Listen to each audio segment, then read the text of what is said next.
दो हंसों की कहानी। एक बहुत पुरानी झील थी।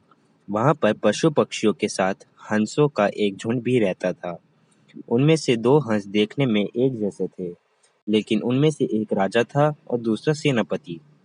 राजा का नाम सुमर्य था और सेनापति का नाम त्रिमुख था। झील की ख्याति आने वाले जाने वाले पर्यटकों के साथ देश विदेश में फैल गई थी, जिससे प्रभावित होकर मथुरा के राजा को झील का नजारा देखने की इच्छा हुई। राजा ने अपने राज्य में बिल्कुल वैसी ही झील का निर्माण करवाया और वहां पर कई प्रकार के सुंदर और आकर्षक फूल के पौधों के साथ ही स्वादिष्ट फलों के पेड़ भी लगवाए। साथ ही विभिन्न प्रजातियों के पशु पक्षियों की देखभाल और उनकी सुरक्षा की व्यवस्था का आदेश भी दिया।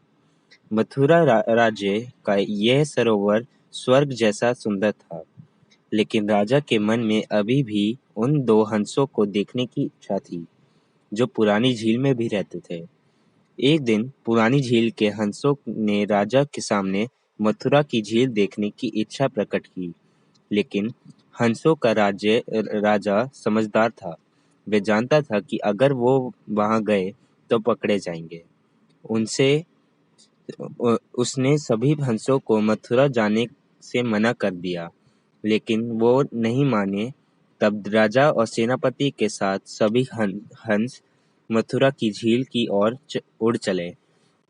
जैसे ही हंसों का झुंड उस झील में पहुंचा, अन्य हंसों को छोड़कर प्रसिद्ध दो हंसों की सुंदरता देखते ही बनाती है। सोने की तरह चमकती उनकी चोंच सोने की तरह ही नजर आते उनके पैर और बादलों से भी ज्यादा सफेद उनके पंख भी किसी को अपनी ओर आकर्षित कर रहे थे। हंसों ने पहुंचने की खबर मथुरा के राजा को दे दी। उसने हंसों को पकड़ने का एक उपाय सोचा। एक रात जब सब सो जाएंगे, तो उसने हंसों को पकड़ने के लिए जाल बिछाया। अगले दिन जब हंसों का राजा सुमर्य जागा और घूमने निकला, तो वह जाल में फंस गया।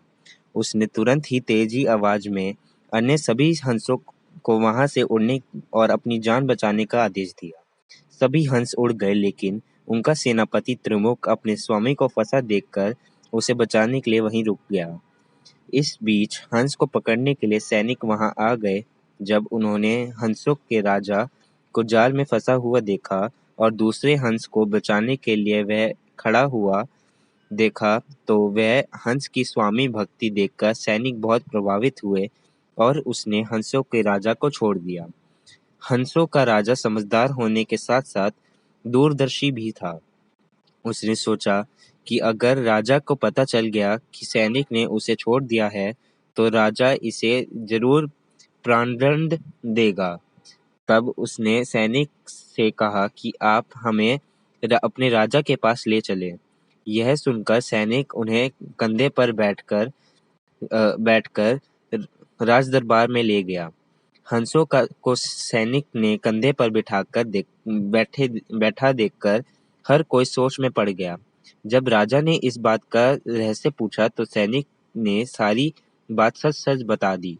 सैनिक की बात सुनकर राजा के साथ ही सारा दरबार उनके साहस और सेनापति की त्रिमुख की स्वामी भक्ति देखकर हैरान रह गया और सभी के मन में उनके लिए प्रेम जाग उठा। राजा ने सैनिक को माफ कर दिया और दोनों हंसों को आदर के साथ कुछ और दिन ठहरने का निवेदन किया।